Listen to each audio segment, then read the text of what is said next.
Որտնալորում ազայն հերստանկերությունում վացում է եթերին աշխատանքը բարի առավոտ ու թող այս լույսն իր հետ բարին բերի հարգելի հերստատիտողներ բաց սենյակում սիրով այսօր կաշխատեն Անահիտ Նոյդգարը ու ձեզ մաղթում ենք, որ 2015 թվականի հունիս ամսվա 19-րդ օրն առանձնանա հաճելի եւ հետաքրքիր հուշերով բարի առավոտ։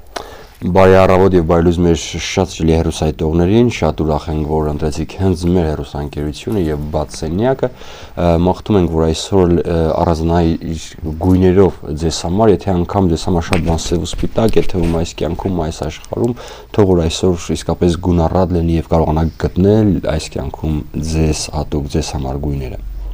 Եվ մենք այսօր կխոսենք մի շարք հետաքրքիր թեմաների մասին, այնպես որ մնացեք մեզ հետ, որովհետև հետաքրքիրն իսկապես առջևում է լինելու։ Եվ հետքա իսկապես կան բաներ, որոնք անպայման ազդեցություն թողնում են, չէ՞, ինչպես որ սկսես, այսինքն սիրած արտահայտություն կամ պարզապես սիրելի եղանակ, գուցե հաճելի երաժշտություն, առհասարակ լավ առավոտը սկսելու համար պետք է նաև հաճելի գործոններ։ Կարծում եմ, համաձայն չես ինձ։ Անշուշտ։ Եվ հաճելի ինֆորմացիա լսելն էլ անպայման կխոսի այն մասին, որ հաստատ օրը լավ է սկսվելու։ Անշուշտ Անահիտ ջան, բայց միշտ չէ որ պետք է հաճելի բանից խոսենք, որովհետև դա նշանակում է որպեսզի փակես աչքերդ եւ ասես ես չկամ կամ այս կյանքը միօրինակ է, կյանքում կան նաեւ դժվար բաներ եւ դրանցից մեկը սիրելիին կորցնելն է եւ շատ հաճախ կարծատիպ է եղել, որ միայն կանայք են, որ ամենաշատը ցանկանում են որպեսզի առաջ իրենք մահանան, հետո նոր ամուսին են, նրանք չեն ուզում միայնակ գնան, բայց համաշխարհային եւ բազմաթիվ այսպես ասած փորձագիտական քննություններ ցույց են տվել, որ ավելի շատ տղամարդիկ են ցանկանում ավելի վաղ մահանալ եւ նրանք ավելի շատ են վախենում միայնակությունից եւ փաստորեն հետազոտությունների արդյունքում բարձրացել է, որ տղամարդկանց 72%-ը չի ցանկանում իր կնոցից շատ ապրել, իսկ կանանց դեպքում ընդամենը 62%-ն է այդպես մտածում։ Ըստ հետազոտությունների նաեւ այլ կարգի հետազոտություններ են անցկացվել եւ մարդկանց 5%-ը հայրենասերներ են եւ հանուն, այսինքն նաեւ անց են կացել հետազոտություն, թե հանուն ինչի են մարդիկ պատրաստ մահանալ։ Եվ հանուն ինչի։ Եւ հանուն ինչի 5%-ը նրանցից ցանկանում է պատրաստ է մահանալ հայրենիքի համար, հայրենասերներ են, 10%-ը հանուն կրոնի, նույնքան նաեւ ծնողների առողջության երկարակեցության համար, 12%-ը հանուն իրենց ամուսինների եւ 50%-ը հալալ հարցածների կեսը, որպես իրենց երեխաներ լինեն առողջ եւ երջանիկ եւ հաջողակ։ Հանուն սրա պատրաստ են իրեն մահանալ։ Այո, խոսում է հենց ծնողական մեծ սիրո մասին, կարծում եմ։ Հարգելի հեռուստադիտողներ, առհասարակ այս կամ այն երևույթներն իսկապես մեր կյանքում թողնում են իրենց ազդեցությունները, անգամ այս կամ այն բառերը, որոնք մենք լսում ենք։ Մասնագետները վերլուծել են աշխարհի ամենառոմանտիկ բառերը, այսինքն բառեր, որոնք միանգամից մտնում են սրտի մեջ, միանգամից ազդում են մարդու վրա։ Եվ այսպես, առաջին տեղում ֆրանսերենն է եւ ֆրանսական ամոր բառը, որը թարգմանաբար, ինչպես գիտենք, նշանակում է սեր։ Ամորը։ Էդգար, ես հասկանում եմ, որ դու փոքրուց ղին սիրել ես, բայց իսկապես երկրորդ տեղում իտալական ամորը բառն է եւ ամորը եւ իհարկե նույն իմաստով եւ երրորդ տեղում բելիսիմո բառը։ Չունես տարբերակ։ Բելիսիմո։ Ապրես։ Որ իտալերենից եւ իսպաներենից նշանակում է գեղեցիկ։ Այսինքն վերլուծելով այս բառերի տեսակները, այս բառային մոտեցումները մարդիկ խոսում են, թե որքանով են երկրի ազգության ներկայացուցիչները ավելի զգայնական, ավելի հուզական եւ ավելի ռոմանտիկ։ Հետազոտության ընթացքում լեզվաբանները պարզել են նաեւ, թե որն է բոլոր լեզուներից առավել ռոմանտիկը եւ ըստ քեզ որն է Էդգար։ Ֆրանսերեն։ No։ Իտալիանոն։ Ոչ։ Հայերենը։ Ոչ։ Ճապոնենը։ Ես ուղղակի ուզում եմ, որ Էդգարը միշտ սխալվի հարգելի հեռուստատիտողներ։ Գիտեմ, որ ամենաոչ իտալերենն է, երկրորդ տեղում ֆրանսերենը, իսկ ամենաոչ ռոմանտիկ եւ ճապոներենն է։ Այո։ Այո։ Ես հաճախ տեսել եմ ինչպես են իհարկե տեսանյութ եմ տեսել կամ ֆիլմերում երբ որ սեր են արտահայտում այո զիջան հոն ես բան են անում ես ասում ես մարդը կռվում է թե սեր է բացատրում իրականում լեզուն շատ չոր է արդյունքում ստացվում է այսպեսի բան այո իսկ ավելի փափուկ ավելի նոր տարբերակը դա իտալացիների մոտ է հարգելի բարեկամներ այնպես որ եթե ուզում եք ռոմանտիկ որևէ մեկին ընտրել եւ ձեզ համար դա թիվ 1 պայման է ուրեմն պետք է ընտրեք իտալացու այո կամ էլ հայ իտալացու արմատներով արյունով։ Այս դեպքում ստացվում է վրեդնիոտ ինչ-որ բան, բայց ամեն դեպքում Չկորցնենք ռոմանտիկ այս զգացողությունը։ Մոռանանք, որ իտալացիներն ու հայերը շատ ընդհանուր այո, գենետիկ շատ կոդեր նման են։ Այո, միանշանակ։ Տաքարյունությունը եւ շատ այլ բաներ։ Կարծում եմ լավ տրամադրություն եւ լավ օր սկսելու համար հարգելի բարեկամներ մեզ պետք է իհարկե նաեւ երաժշտություն, ռեժիսոր երաժշտություն ենք առաջարկում դեմ չես, գնացինք։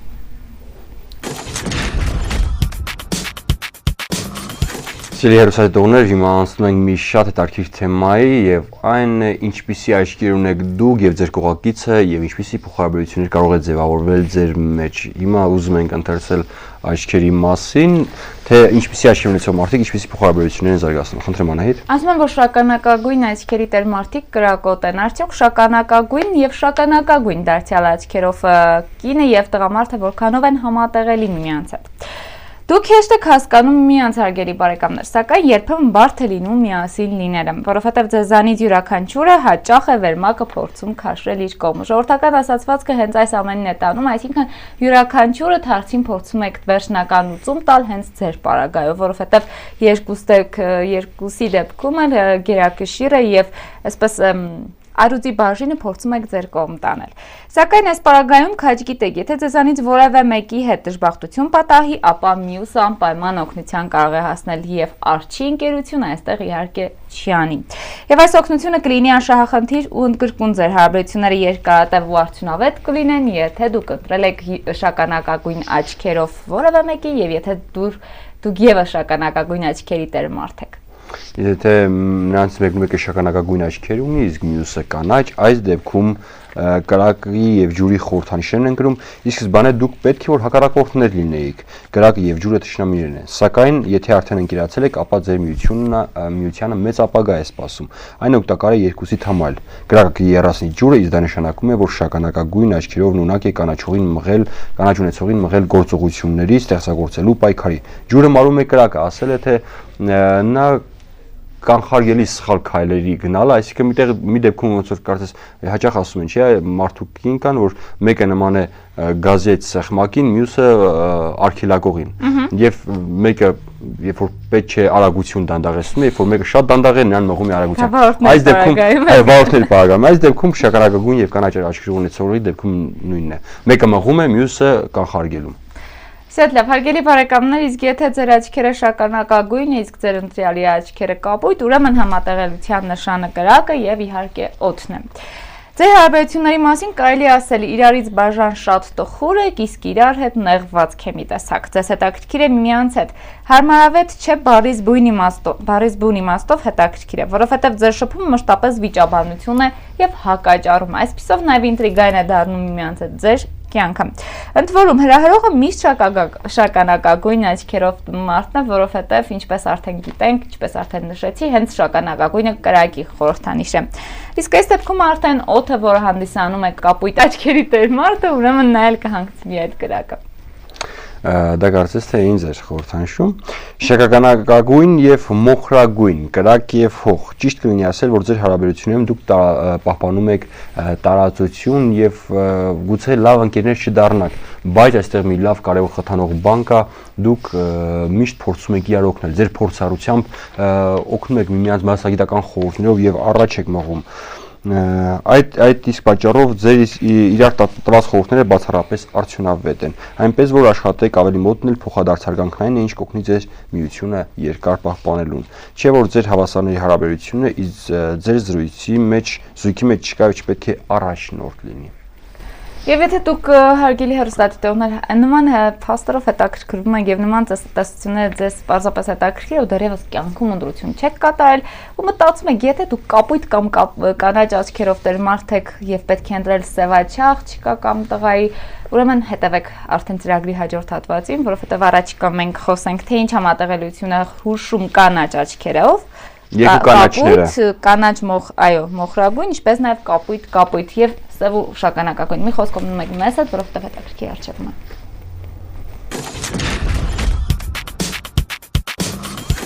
Սիրելի բարեկամներ, մենք շարունակում ենք մեր եթերը եւ բոլորիդ մաղթում բարի առավոտ։ Մենք խոսում ենք աչքերի համատեղելիությունից եւ թե ինչ աչքերով տեր մարդ եք ու թե ինչ աչքերի տեր մարդը ձեր կողքին ավելի երջանիկ կզգային են։ Մենք խոսում ենք հենց այս մասին եւ առհասարակ թե ինչ են հուշում աչքերի համատեղելիությունը։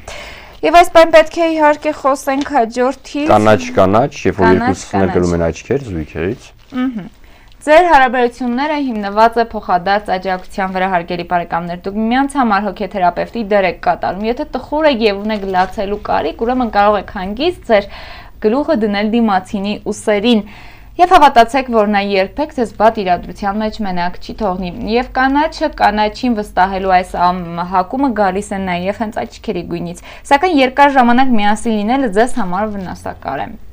Դա կարող է նաև հանգեցնել զգացմունքների բթացման եւ ջուրը մնում է առանց շարժման, իհարկե փառակալում է։ Այսպիսի օրինակ են բերում մասնագետները, ինչպես նաև ձեր հարաբերություններին կարող է սպանել խանդը, որովհետեւ կանաչ աչքերի մարդիկ շատ խանդոտ են լինում։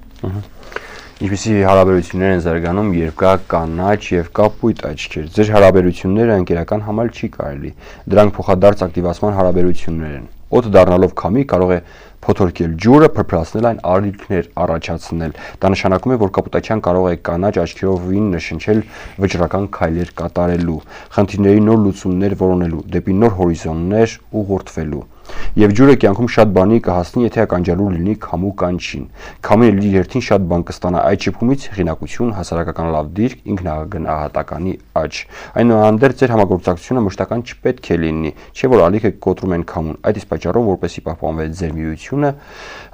որում չկա առաջնորդ, հանդիպեք հազվադեպ, սակայն առավելագույն փոխադարձ օգտակարությամբ։ Հարգելի բարեկամներ, այսինքն Էդգարի պարագայում, երբ որ նշում էր կանաչ եւ կապույտ աչքերի համատեղելիության մասին, պետք է մշտապես ջուրը օդի հետ լինի փոխհարաբերությունների մեջ, ազատ փոխհարաբերությունների մեջ։ Եվ այսպես կանաչ կամ մոխրագույն, այսինքն ջուր եւ հող։ Մոխրագույնը հանդես է գալիս հենց հողի դերով։ Ձեր միությունը միանգամից արգասաբեր կարող է լինել բոլոր առումներով, հարգելի բարեկամներ, եթե իհարկե փորձեք առաջնորդությունը դնել մի կողմ եւ խոսել հավասարը հավասարի հետ։ Նա չպետք է ջրին թույլ տա, այսինքն հողը չպետք է ջրին թույլ տա դուրս գալ իր ափերից։ Եթե ջուրը ստանձնի հողի ղեկավար եւ առաջնորդող դերը, ապա շատ բանի կհասնի կյանքում, կարիերայում, ստեղծագործական աշխատանքում եւ որ ամենակարևորն է անձնականում։ Չէ՞ որ մոխրագույն աչքերովը պատրաստ է ամենայն դեպս ամեն առումներով աջակցել կանաչ աչքային թե խորհուրդներով, թե ֆինանսապես եւ որ ամենակարևորն է նաեւ հոգեպես։ Այսինքն այս համատեղելիությունը խոսում է փոխադարձ վստահության մասին։ Իսկ երբ որ զույգի երկու անդամներն կրում են կապույտ աչքեր, իհարկե Հայաստանում սա մի քիչ դժվար է Հայաստանում պատկերացնել, բայց ամեն դեպքում ասում են, որ դուք գնալով ընկերական շրջապատ, նոր միջավայր, դուք ձեզ հետ տանում եք թարմություն եւ ջերմ փոխհարաբերություններ, իհարկե դուք կարող եք միշտ ողջևորել իրար, կարող եք նեղ պահին իրար աջակցել եւ միասին ձեզ նաեւ կարող է համախմբել արկածախնդրությունը, բայց ասում են, որ այս դեպքում դուք միասին աշխատելուց դժվար թե հաճույք ստանաք եւ դա մի քիչ դժվարություններ կառաջացնի եւ երբ որ բաժանվում եք, ասում են, որ այս դեպքում անգամ մնում եք լավ ընկերներ եւ իրարից այդպես քեն չեք պահում իրար նկատմամբ։ Առհասարակ պետք չէ քեն պահել։ Բայց դե ոչ բոլորի մոտ է դա ստացվում։ Դե հա։ Կապույտ եւ մոխրագույն աչքերով տեր մարդիկ համատեղելի են թե ոչ, այսինքն օդն ու հողը։ Շատ սարսափելի տարբեր մարդիկ են։ Շատ քիչ ընդհանուր բան կա նրանց միջև, սակայն եթե արդեն միասին են, ուրեմն ձեր միությունը ամենայն հավանականությամբ հետաքրքրասիրությամբ պայմանավորված, բայց կգա մի ժամանակահատված, երբ այդ հետաքրքրությունը կվերածվի այլ տարբերակի, այսինքն կսկսեք միմյանց չվստահել։ Չէ՞ որ հողը շատ դժվար է հասկանում օդի շարունակությունը եւ սա է ամբողջ պատճառը, որ կապույտ եւ մոխրագույն աչքերով մարդիկ այնքան էլ ամուր հիմքերի վրա չեն կարող կառուցել մինչեւ այն ժամանակ, երբ ռոմանտիկ կյանքը ավարտվում է։ Եվ վերջապես մոխրագույն մասնագետները ձեր միությունը համարում են երկու եզների համատեղ լծի աշխատանքին եւ ասում են այստեղ որոշակի բացակայում է ռոմանտիկան եւ նաեւ մի վտանգ կա, եթե եզներից մեկը դանդաղում է իր գործում, մյուսի համար ծանր է, դրա համար այս դեպքում պետք է միշտ միասին լինեք եւ նաեւ շատ կարեւոր է որպեսզի չբաժանվեք, որովհետեւ ասում են թե այս դեպքում մոխրագույն աչքերով երբ որ երկուսն ունեն, շատ ծանր են տանում բաժանումը եւ խորախուսում են որքան հնարավորին է լինեք միասին եւ կարողանաք գնել, որովհետեւ ամբողջ կյանքի ընթացքում գուցե չմոռանաք։ Այս դեպքում ասում ենք որ կարելի է դիալականն էին, հա, երբ երկու մոխրագույն է համատեղելիությունը, այսինքն հող եւ հող։ Եվ ինչպես հասկացա։ Դե նաեւ բայց ցավալի է, գուցե իդեալական է, բայց ցավալի է, որ բաժանվում են, որովհետեւ տառապանքով են տանում այդ բաժանումը։ Այո։ Կարծում եմ ամեն դեպքում աչքերի գույնը կարող է։ Եվ նաև այստեղ այս դեպքում համախմբում է շահը, արդյունավետությունը գործի լցվում են եւ փորձում են հասնել համատեղ հաջողության։ Այս դեպքում նրանք միասին նույն աշխատանքում ավելի հաջողակ կլինեին, ի տարբերություն իհարկե կանաչ եւ կապույտ աչքերով, որոնք խանգարում են միմյանց։ Հարգելի հեռուստադիտողներ, մնացեք մեզ հետ, որովհետեւ մենք այս բան տեսանյութ ենք առաջարկելու, բոլորիդ մաղթում ենք բարձր տրամադրություն, իսկ մենք շարունակում ենք աշխատել եթերում։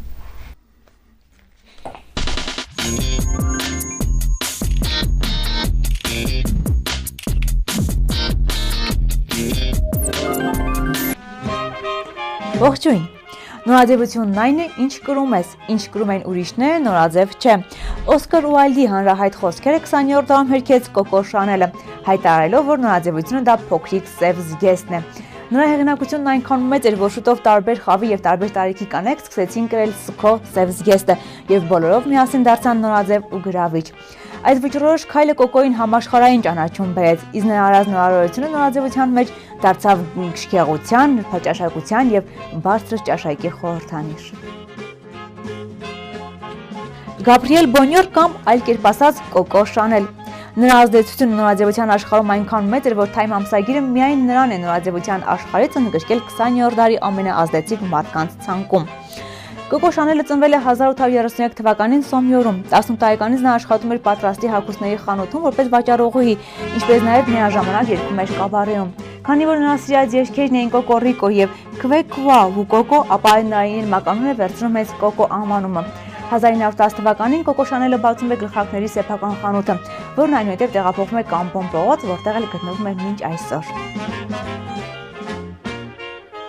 1912 թվականին Կոկո Շանելը բացում է իր նորաձևության առաջին տունը, բայց առաջին համաշխարհային պատերազմի պատճառով ստիպված դադարեցնում է գործունեությունը։ Պատերազմի ավարտից հետո 1919 թվականին Կամպոն փողոցում բացում է իր նորաձևության երկրորդ տունը։ Այդ ժամանակ Կոկո Շանելն արդեն իսկ ուներ պատվիրատուներ ամբողջ աշխարհից։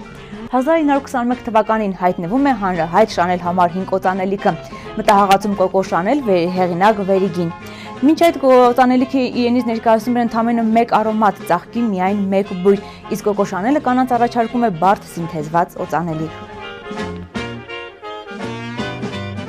Երկրորդ համաշխարհային պատերազմի սկզբին 1939 թվականին Կոկո Շանելը չնայած իր մեծ հաջողությանը ստիպված է լինում փակել իր խանութները եւ նորաձևության տունը։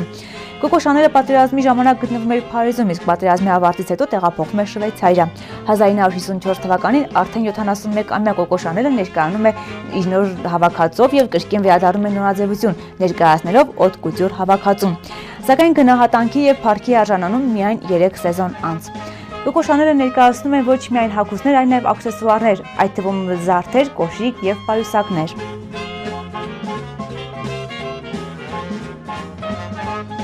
Կոկո Շանելը մտել է աշխարհի 100 ամենաազդեցիկ մարդկանց շարքը։ Այս փխրուն կինը մեր կյանք է բերել այնպիսի սովորույթներ, առանց որի այլևս դժվար է պատկերացնել մեր կյանքը։ Սակայն նրա ազդեցությունը միայն նորաձևությամբ չի սահմանափակվում։ Կոկո Շանելը փոխել է կանանց, ինչպես նաև վարքագիծը եւ դիրքը հասարակության մեջ եւ կյանքում։ Շատերը կարծում են, որ Կոկո Շանելի նորարարությունը սահմանափակվում է միայն փոքրիկ սև զգեստի ներմուծումով, որը պետք է լինի ցանկացած կնոջ զգեստապահանում, սակայն Կոկոն այսքանով չի սահմանափակվում։ Այժմ ներկայացնենք մի քանի հետաքրքիր փաստեր, որոնց մասին շատերը թեևս չեն լսել։ Կոկո Շանելը սիրում էր գրպաններ։ Նա համարում էր, որ կանացի իրերի մեջ հաճախ բացակայում է այս տղամարդու հագուստին հատուկ դետալը։ Նա գրպանները կարևորում էր ոչ միայն հագուստի մեջ, այլ նաև աքսեսուարների։ Մինչ օրս Շանել պայուսակների գլխավոր դետալը համարվում են գրպանները։ Շանելի համար ամեն ինչ սկսվեց հոբիից։ Նա ստեղծում էր կանացի գլխարկներ, որոնք ավելի ուշ գրավեցին Փարիզի արիստոկրատուհիների սրտերը։ Նրա ստեղծած գլխարկներն այդ ժամանակի համար չափազանց նորարարական էին։ Հետագայում արդեն որոշ ժամանակ անց արտասովոր եւ նորարարական իրեր ստեղծելը հոբիից Շանելի համար դարձավ մի ամբողջ կյանքի զբաղմունք եւ աշխատանք։ Շանելը առաջինն էր, ով գնաց հետաքրքիր մարքեթինգային քայլի։ Նա իր կողմից ստեղծված հագուստների հանրահռչակման եւ աշխարհով մեկ համար սկսեց օգտագործել տարբեր հայտնիների։ 1950-60-ական թվականներին նա հագցնում էր մի շարք հայտնի դերասանների եւ մոդելների, այդ թվում Օդրի Հեփբըրնին եւ Էլիզաբեթ Թեյլերին։ Դրանից հետո արդեն բավականին երկար տարիների ընթացքում շատ հայտնի դերասաններ դարձան այդ ապրանքանիշի դեմքը։ Ներկայումս շատ մոդելներ երազում են դառնալ Շանել նորաձևության տան դեմքը, ինչը համարվում է հանրահայտության եւ ճանաչված լինելու նշան։ Կոկո Շանելը նորաձևություն բերեց արևարույքը։ Թող մաշկը նրա շնորհիվ դարձավ նորաձև շատ պատահական 1923 թվականին կրուիզի ժամանակ Կոկո Շանելի մաշկը դարձել էր սովորականից շատ ավելի թող, իսկ հասարակությունն էլ թրծրեց այս թրենդը եւ Կոկո Շանելը նման տեսքով հայտնվեց Կաննի կինոփառատոնում։ Հատկանշական է նաև այն փաստը, որ Կոկո Շանելը բնակվել է հյուրանոցում։ Ռիթ հյուրանոցը, որը համարվում է Փարիզի ամենաշքեղ եւ ամենահարուստ հյուրանոցներից մեկը, Կոկո Շանելը համարել է իր տունը եւ այնտեղ բնակվել ավելի քան 30 տարի։ 5-ը համարվել է Կոկո Շանելի սիրելի թիվը։ Նա միգուցե եղել է սնահավատ, բայց այնուամենայնիվ հավատացել է, որ իր կյանքում շատ իրադարձություններ եւ երևույթներ կապված են եղել հենց այս թվի հետ։ Շանել համար 5-ը պատահական չի ստացել իր անվանումը։ Դա օծանելիքի 5-րդ տարատեսակն է եղել, որի բույրը ավելի շատ է դուր եկել Կոկո Շանելին։ Շանել համար 5-ը ներկայացվել է հասարակությանը 1921 թվականի մայիսի 5-ին, 5-րդ ամսվա 5-րդ օրը։ Պատահականություն է սա, թե համընկնում։ Ողջ աշխարհում Շանել համար 5 ֆլակոնը վաճառվում է յուրաքանչյուր 30 վայրկյանը 1։ Շանելը երբեք ամուսնացած չի եղել։ Նա ունեցել է մեծ թվով երկրպագուներ եւ իր գործընկերների մեծ մասն էլ եղել են տղամարդիկ, սակայն այդպես էլ նա չի ամուսնացել։ Նրա ժամանակակիցները նշում են, որ Շանելի համար նորաձևության արվեստը միշտ էլ եղել է առաջնային։ Շանելի ոչ, այս արտահայտությունը նորաձևության տերմինաբանության մեջ զբաղեցրեց իր հստակ եւ հատուկ դիրքը։ Իսկ Շանելն ինքը ասում էր. առաջին հերթին ոճն է։ Նորաձևությունը այլևս նորաձև չէ, իսկ ահա ոճը չի կարող երբեք նորաձև չլինել։ Կհանդիպենք։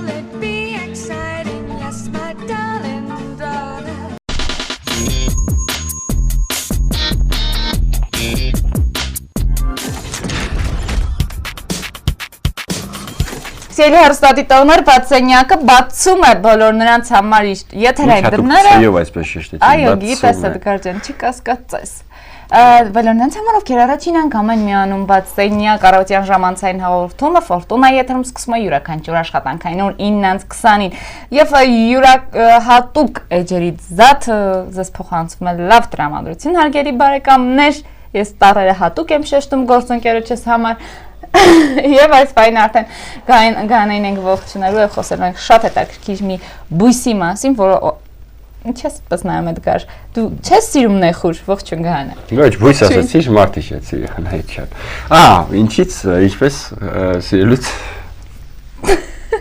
Էդգար մի գործրու քեզ։ Գահանա, ինչից ենք խոսելու, արդեն ասեցի փաստը։ Ահա, նեխուրից ենք խոսելու։ Առհասարակ առավելություններ, ինչ հատկանիշներ, ինչ կարևորություն ունի նրա դերը մեր օրգանիզմում։ Ահա, քիչ առաջ Էդգարը ինձ հարցնում էր, թե նեխուրը որն էր, այն չորացածը, թե այն փափուկ։ Այո։ Ասեմ, որ նեխուրը համեմաբույս է համարվում եւ շատ տարածված է, բանջարանոցային այսպիսի տեսակներից 3 տեսակի նեխուր են առանձնացնում եւ օգտագործման ենթակա է 3 տեսակը տերևներով, որը օգտագործում են աղցանների մեջ, ինչպես հում, այնպես էլ եփած վիճակում, օգտագործում են նաեւ կոթունավորը, այսինքն ցողուններն են օգտագործում աղցանների մեջ, նաեւ անտիքը թթվի մեջ շատ համեր հատկապես այո օգտագործում նաև օգտագործում են շատ օգտակար է նեխուրի արմտիկը այն օգտագործում են թե սոուսների մեջ եւ թե տարբեր մանավանդ ձկան ձկով կերակուրների ձուկ պատրաստելիս այո շատ յուրահատուկ եւ հաճելի համ է տալիս բացի յուրահատկությունից նրա համի եւ բուրմունքի ասեմ որ այն ախտահանիչ հատկություն ունի եւ ոչ միայն ախտահանիչ հատկություն մեր օրգանիզմը այն ազատում է ավելորդ քաշից եւ բնականաբար այն ունի նյութափոխանակությունը բարելավելու հատկություն եւ այստեղից կարելի է ենթադրել որ այն երիտասարդացնում է օրգանիզմը մարդկա աչքերը փոխելեցին միշտ փաստորեն երիտասարդ այսպես բռում եւ երբեք չեմ ծերանում Անահիտ ջան օրը 7 կիլո նեխուր ես ուտում եւ կանը կա խումբ ինձ թվում անպայման կնեն որոշ բացառություններ, երբ այս կամ այն հիվանդություններով մարդկան չի թույլատրվում ուտել նեխուր, այս մասին ինչպես մեզ կինֆորմացնել։ Այդ մասին չեմ կարող ինֆորմացնել, քանի որ դա ինդիվիդուալ է եւ ամեն մարդու համար անհատական է, ինչպես ասացի, պետք է դիմել բժշկի եւ հասկանալ արդյոք նեխուրը կօգնի թե կվնասի, քանի որ շատ ասեմ որ շատ սոուսներ են պատրաստում նեխուրից եւ շատ ճաշատեսակներ են պատրաստում, որոնք բարելավում են նյութափոխանակությունը։ Եթե մարդ կա, որ պետք չի իր օրգանիզմի նյութափոխանակությունը շատ ավելի արագ լինի, դա ուրեմն հակացված կլինի։ Ասեմ նաև, որ հարկելի հեռուստադիտողներ նեխուրը չի թույլատրվում օգտագործել նաև այն մարդիկ, ովքեր ստամոքսի հետ կապված խնդիրներ ունեն, որովհետև թթվաշությունը որոշ տեղերում նաև առաջացնում է հենց աղեստամոքսային տրակտ։ Հարկելի հեռուստադիտողները կարծում եմ այս ամենը հաշվի առնելով, ինչպես ասում են, ամեն ինչ անգամ սննդամթերքը չափի մեջ է գեղեցիկ, եթե չափից շատ ուտեք այսօր կընկնենք։ Չափի մեջ է գեղեցիկ, նաև ասեմ, որ վիտամինները նույնպես չափի մեջ պետք է լինեն, բայց մնացած բանջարեղեններից եւ համեմապույսերից ինչով է տարբերվում նեխուրը, որ այն ունի յուրահատուկ տեսակի նյութեր, եթերանյութեր նաև, որոնք ապահովում են ախտահանիչ այդ հատկությունը նրա, ինչպես նաև տարբեր հանքանյութեր, շուրջ 40 տեսակի հանքային աղեր է իր մեջ պարունակում։ Հնդկական ծագում ունի, չէ, եթե չեմ սխալվում։ Չգիտեմ։ Չեմ սխալվում։ Պետք է պարզել։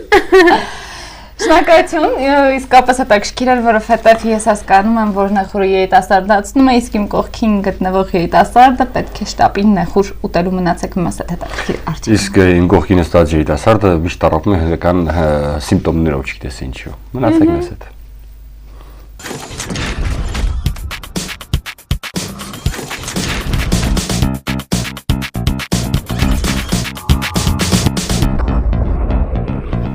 Աշխատանքային շաբաթը մոտենում է իր ավարտին, այսօր 2015 թվականի հունիս ամսվա 19-րդ օրն է եւ այս օրը եւս հյուրասրահը բացված է եւ սիրով պետք է ներկայացնենք մեր հյուրին, ով եկել է Ալավերդուց։ Մեր հյուրը Ալավերդու քաղաքային թատրոնի դերասան Տիգրան Զարգարյանն է։ Բարի լույս։ Բարի լույս։ Ինչպե՞ս եք։ Շնորհակալություն, լավ։ Տիգրան Ալավերդի Վանաձոր ճանապարհը լավ հասակ։ Հա, իհարկե։ Սովորական ճանապարհ ինձ համար դարձել, որովհետեւ հաճախ եմ գնում գալիս։ Ինչ են մտածում ճանապարհին դերասանները։ Ինձ թվում է ոչ մի բան, որովհետեւ ճանապարհն ավելի ճիշտ քնում են։ Հա։ Իսկ գալը մասնագիտական է, թե տարբեր։ Եվ մասնագիտական, եւ անձնական։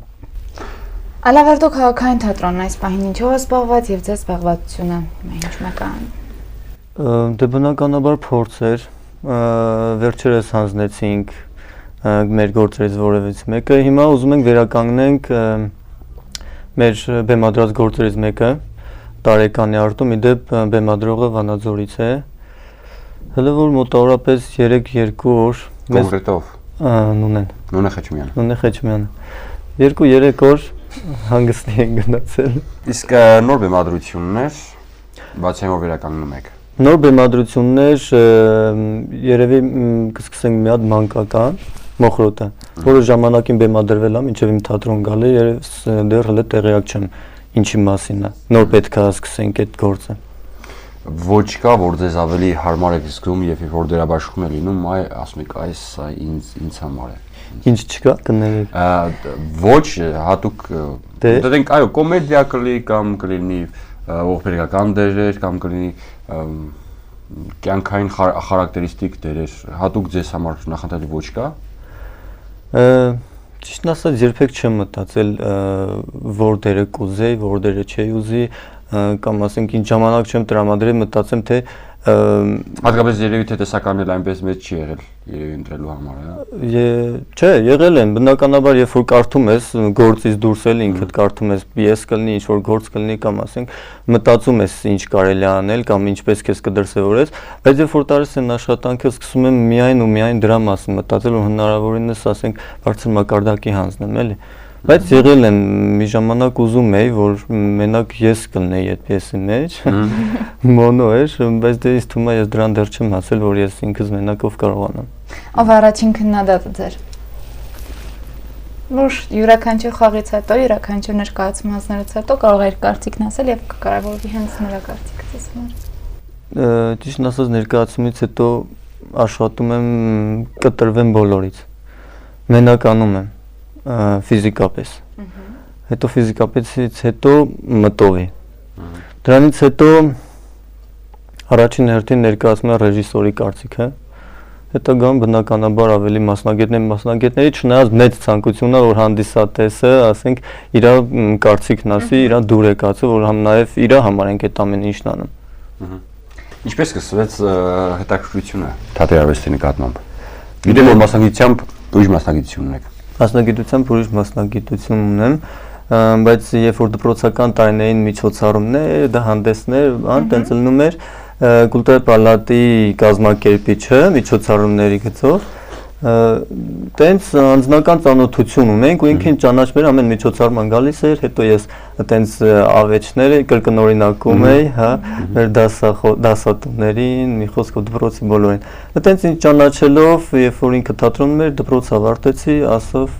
կգաս, գնացի, ճիշտ ասած թատրոնը երբեք չեմ սիրել։ Ներարքիրը։ Մինչև մտնելը։ Մտնելուց հետո մինչև հիմա մտածում եմ, սիրում եմ, թե ոչ թատրոնը։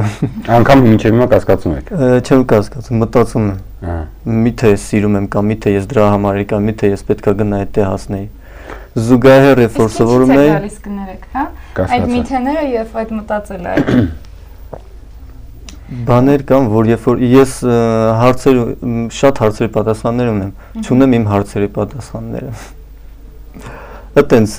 սովորելու ուսանողության տարիների զուգահեռ թատրոնում գնում էի դասընթացների, այտենց դասերից փախչում էի։ Բայց ես ուզում եմ նաև խոսենք քաղաքային, ավելի մեծ քաղաքային համայնքներում ավելի շատ են հնարավորությունները, գուցե համագործակցության ուղիները,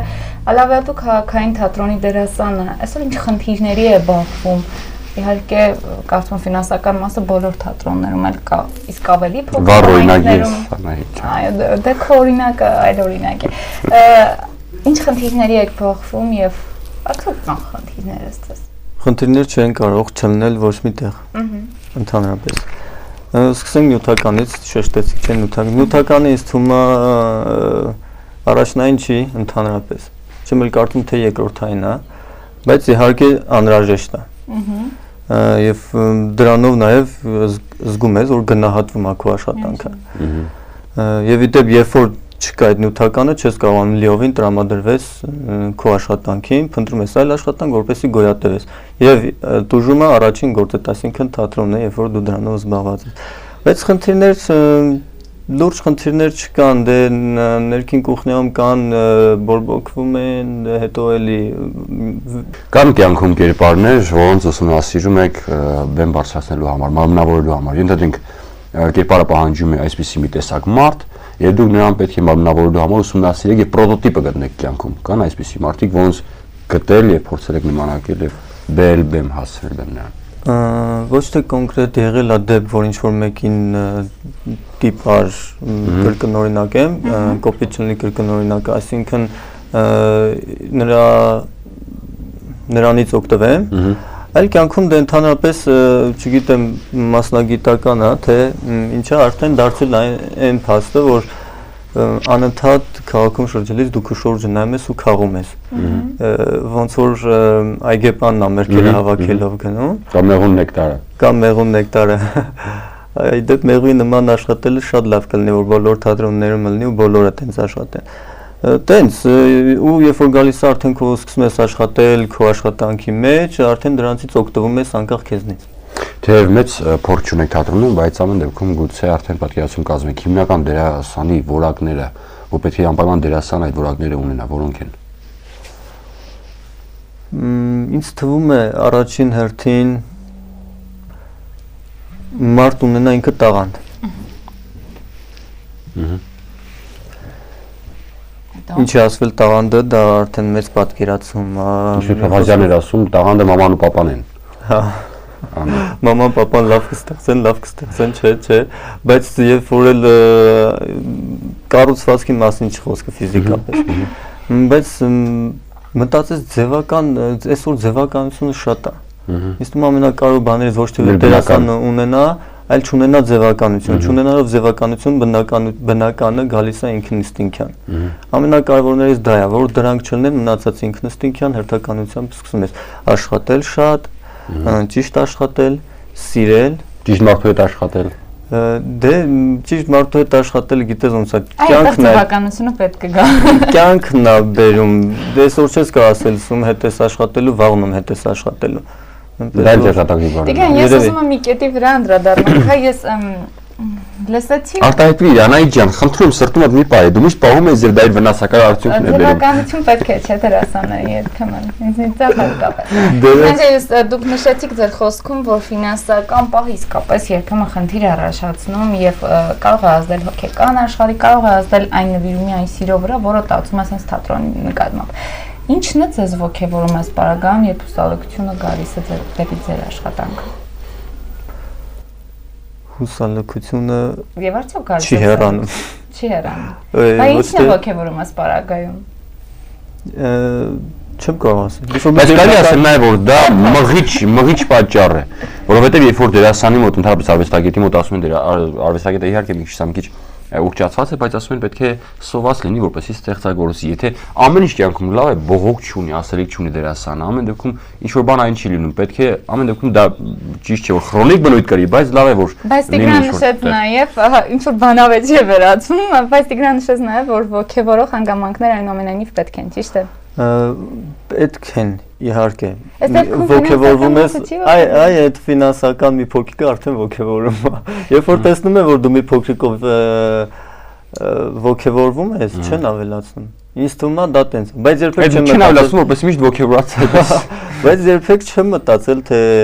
ինչու է քիչ, ինչու է շատ, երբ որ այդ ոգևորությունը ինձ թվում է գալիս այն դեպքում, երբ որ դու բեմի դուռը բարձեցիր, մտար կուլիսներ, հետո բեմ, մոռանում ես ամեն ինչի մասին, դառնում ես ուրիշ մարդ։ Ինչ որ երևի սենց մի սահման կա, երբ որ անցնում է մարդը, որ մենք չգիտենք կամ տեղյակ չենք, կամ չենք էլ գիտակցում, որ կա ընդհանրապես երկրերեսի նման բան, փոփոխություն կամ ինչ որ դուռ, ոչ ֆիզիկապես, ինչ որ սահման։ Ծափարությունները գնահատականը կարող են երբեմն ծածկել այն հուսահատությունները, հաղթահարել եւ նոր մղիչ ուժ ունենալ այս դեպքում։ Եվ աշխատավարձը ծածկեն ծափարությունները։ Այո, աշխատավարձը։ Ակել հերսատոնը ես կարդում եմ այդ քարի մտքերը դրա համար եմ այդ հարցերը ճակերտներից բաց։ Ինչ Տիգրան ջան, կարող են։ Թվում է ծափերը մարդ դերասանը պետք է ծափերով չկողմնորոշվի, ծափերով չուղղորդվի։ Ծափերը իդեպ շնորհակալություն, որ ծափեր երբ որ կան։ Ծափեր դու ինքդ վաստակում ես։ Խելացի մտածել, գրագետ մտածել ծափերի ժամանակ։ Ծափերի ժամանակ ծափերը միայն չվերցնել։ Չեք սպասում ծափերի։ Չէ, անսպասելի է, սիրում եմ որ անսպասելի է ծափերը լինում։ Երբեք չեմ մտածել թե երբ կծափահարեն կամ ինչի վրա կծափահարեն։ Ես հենց դա եմ ասում, երբ որ մտարբեմ, դու կտրվում ես, մոռանում ես ծափերի մասին, մոռանում ես նյութապեսի մասին, մոռանում ես հետևում թողնված քո կողքինի խնդիրների մասին, կոնֆլիկտի մասին, մոռանում ես ամեն ինչի մասին։ Ու երբ որ ծափահարում են, պետք է իմ կարծիքով միանգամից կտրվել ծափերից, որպեսզի չտրվես ծափերին։ Ամեն դեպքում ես ձեր մեջ տեսնում շատ առողջ, ոչ միշտ հանդիպող, այո, դերասանի համար շատ առողջ դիրքորոշում եւ որի դեպքում կասկածելի է դառնում արդյոք ինչու եք կասկածում թատրոնը կամ մտածում եք սիրում եք թե չեք սիրում, որովհետեւ արդեն այն որ դուք կտրվում եք ներկայացումից հետո առանձնանում եք դա այն աշխարհն է որ պահպանվել է ներկայացումից հետո։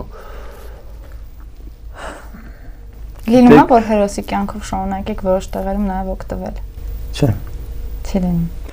Ինձ թվում է այդ ներկայացումից հետո ֆիզիկապես ու հոգեպես կտրվել նաև որպեսի արդեն որպես առօրյայում դե առօրյայում բնականաբար մենք նենց չենք ոնց որ ասենք կլինի բանկի աշխատողը, կլինի տաքսիստը, բնականաբար նրանք էլ բոլորս իրար հավասար մարդիկ ենք, բայց արդեն քո տեսածը, քո պատկերացումը, քո ֆանտազիան, քո աշխարհայացը տարբեր են ու բնական է, բոլոր մարդկանցն են տարբեր, բայց կտրվում ես երևի նրա համար, որպեսզի բեմի մարդով դուրս չգաս քաղաք։ Այդ ինձ թվում է սխալ է, որովհետև կարող է ինչ-որ մի բան քեզ դուր է գալիս ու տես դուրս ես գալիս, մի բան էլ ասեն կարող քեզ դուրս չի գալիս, ուրեմն պետք է նրա տակ մնաս, հենց կոպիտ ասած։ Քանի որ արդեն բաց սենյակում կա հնարավորություն կարող եք ողջունել, որովհետև մեզ դիտում են իհարկե նաև Ալավերդու տարածաշրջան, Թումանյան տարածաշրջանում կարող եք ողջունել եւ այսպեսով նաև եթերաժամը ավարտենք հենց ձեր խոսքով։ Շնորհակալություն։ Պարզապես ամեն ինչ հավաքում եմ ողջունից մեջ, ողջունում եմ եւ վանաձորցիներին եւ ալավերցիներին, մի խոսքով ալավերցիներին ամեն օր տեսնում եմ եւ ողջունում եմ։ Հիմա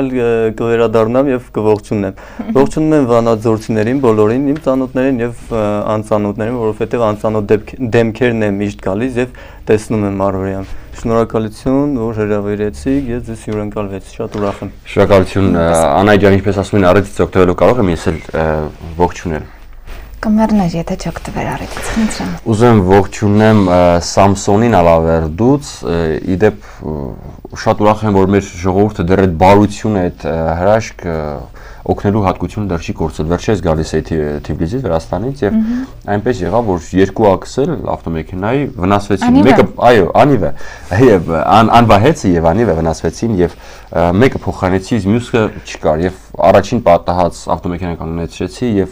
Բախտի բերմամբ ինձ պատահեց Սամսոնը, որը վստահության սկզբունքով Անիվ ուզեցի, որտեվ փորձից ուշանում էի թատրոնում, չէի կարող հասնել Ալավերդի եւ փոխարինել տալ, սարքել տալ։ Եվ նա վստահության սկզբունքով տվեց, հասա եւ ուղարկեցի եւ շնորհակալություն եմ հայտնում Սամսոնին, շատ ուրախ եմ, որ մեր հասարակությունը, մեր լոռա բնակչությունը դեռ չի կորցրել այս բարի եւ վստահություն պարունակող հատկությունները։ Շնորհակալություն։ Իսկ ես ողջավորվեցի հատկապես այն փաստից հարգելի հեռուստադիտողներ, որ ես չեմ կորցրել այդ գարին, որովհետեւ նա նրբանկատություն այնուամենայնիվ ունի, ունի մենք մասած։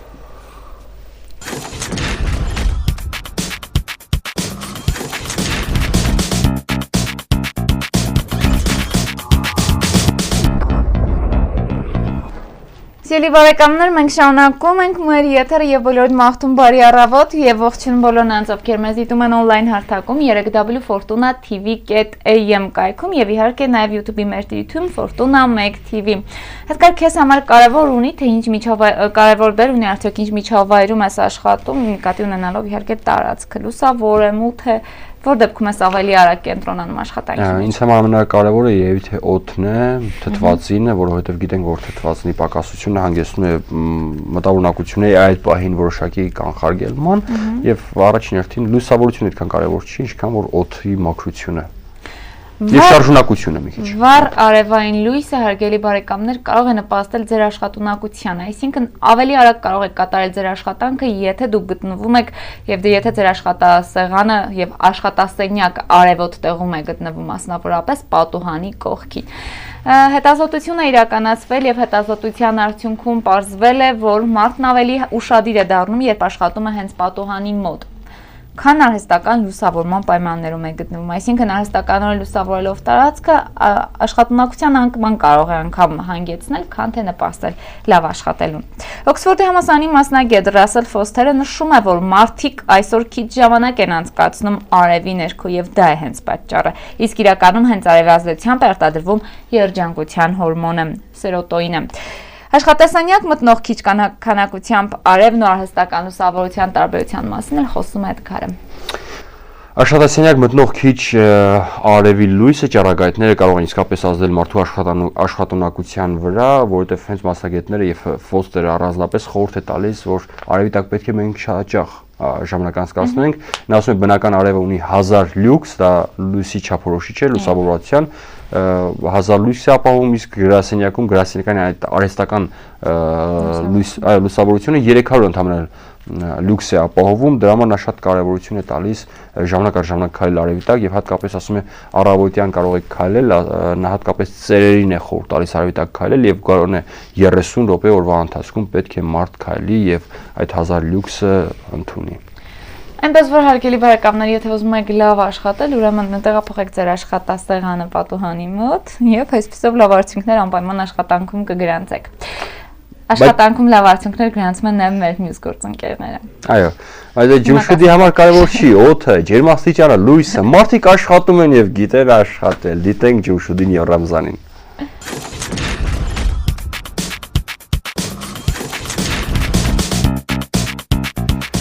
Սիրելի հեռուստադիտողներ, հիմա ձեր ամենասիրելի բաժիններից մեկն է Տատիկի դեղատոմսը, հաճախ Տատիկը խորհուրդ է տալիս հաճախ բնական բույսերով, խոտաբույսերով ինչ որ հիվանդության դեմ պայքարել, բայց այս անգամ մեր սիրելի դատիկը խորհուրդ է տալիս, թե ինչպես միսը օգտագործել եւ ինչպես կարելի է այն որպեսզի ավելի լավ լինի, օրինակ այս դեպքում, եթե ուզում ենք ավելի միսը փափկի, հին միս է կամ կարծր միս է, պին միս է,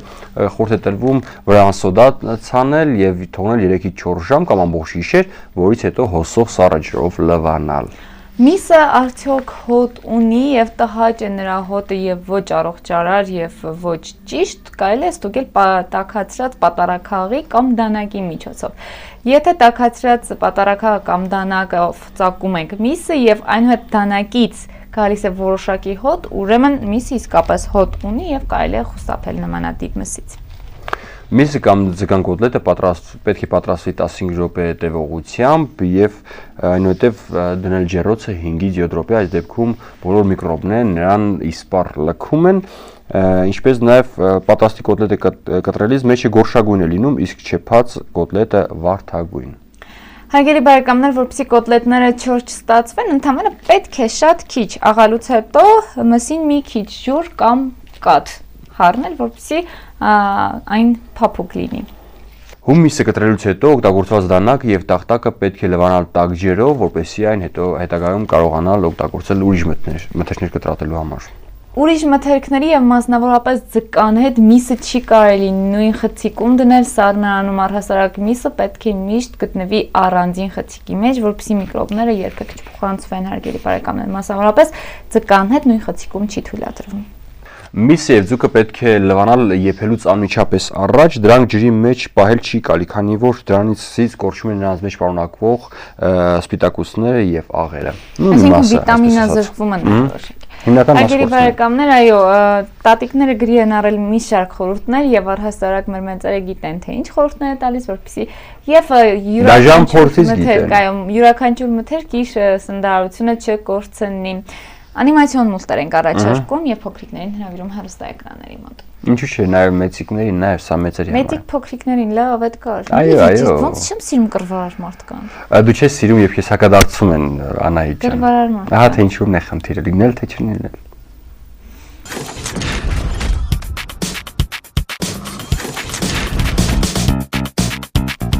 Սիրելի հեռուստատողներ, մեր վերջին բաժինն է եւ ուզում ենք ներկայացնել հետաքրքիր մտքեր եւ դրանցից առաջինը սա է։ Եթե ուզում ես լավ սեր ունես համոզելու հետ, փորձիր համոզել ինքդ քեզ եւ կտեսնես թե ինչքան խղճուկ են ուրիշներին համոզելու քո փորձը։ Այսինքն մենք ինքնից դժվար ենք համոզում, երբ թե կարիցանք մեզ համոզել, կհամոզենք նաեւ ուրիշներին։ Այո։ Եթե մեծարվեստ է պահանջվում խոսելը, հարգելի բարեկամներ, եւ ժամանակին ճիշտ արտահայտվել, ապա ավելի քան մեծ ուժեր է պահանջվում ժամանակին լռելը։ Անկեղծությունը մի մեծ սիրտ է, Լարուշ Ֆուկո։ Խելքի պակասությունը, ինչպես եւ արտաքինի տարիքի հետ խորանում են։ Ծորությունը մեր այն արատներից մեկն է, որի հետ մենք ամենահեշտն ենք հարմարվում եւ ընտելանում։ Ով է կեղծ լինել ուրիշների հետ, նա ի վերջո դադարում է անկեղծ լինել ինքն իր հետ։ Եղեք անկեղծ ինքներդ ձեզ հետ։ Մարդիկ երբեք չեն լինում կամ չափազանց վատ կամ չափազանց լավ։ Միջին։ Միշտ միջինը կա, որովհետև եթե քեզ համար չափազանց այդ բանը աչքիդ գրողն է այդպես ասած թվում, ինչ որ մեկի համար նա գուցե շատ լավն է։ Բայց կան մարդիկ, որ միջինը չկա։ Կամ սիրում ես կամ չես սիրում, կամ ընդունում ես այդ մարդու կամ։ Զուտ անձնական սուբյեկտիվ կարծիք է այդ մարդու նկատմամբ։ Թուլությունը աննկատելիորեն կրծում ու քայքայում է մեր ձգտումները ու նաև արժանինքները։ Իսկական ընկերը բարիքներից մեծագույնն է։ Որքան որ հազվադեպ է իսկական սերը, իսկական ընկերությունը նույնքան եւ հազվադեպ է։ Մաղթում ենք ձեզ իսկական ամուր ընկերներ, ովքեր կարող են ձեզ հետ միասին հաղթել ցանկացած դժվարություն։ Ես ողջունում եմ մեր բոլոր ընկերներին, բոլորին մաղթում միմիայն, որ միշտ նրանք ձեր կողքին լինեն։ Եվ Անահիտ ջան, վերջերս չպետք է մոռանանք, որ լավագույն ընկեր ունենալու գրավականը լավագույն ընկեր լինելն է։ Այսինքն պետք է, եթե դու լավ ընկեր ես, դժվար է չունենալ լավ ընկերներ։ Այս դեպքում նաև կարելի է հիշել ամենագլխավոր հարցը, եթե դու համարում ես, որ դու լավ ընկեր ես իսկապես, ուրեմն դու լավ ընկեր կարող ես լինել նաև բոլորի համար։ Մաղթում ենք, որ ձեր ընկերները լինեն մի ձեր կողքին, հարգելի բարեկամներ, աշխարհի որ կետում են լինեն եւ ողջում ենք մեր հեռու մոտիկ բոլոր ընկերներին եւ բոլորին ասում մնացեք Ֆորտունայի հետ, իսկ մենք այսքանով փակում ենք բացենյակի եթերաժամը։ Եթերային էստաֆետը արդեն փոխանցում Քարից փափուկ հաղորդաշարին, իսկ Ֆորտունայի եթերը շարունակվում է։ Կհանդիպենք եթերում հաջողություն։ Ողջ եւ առողջ մնացեք սիրելի ընկերներ։ Մնացեք բարյավ։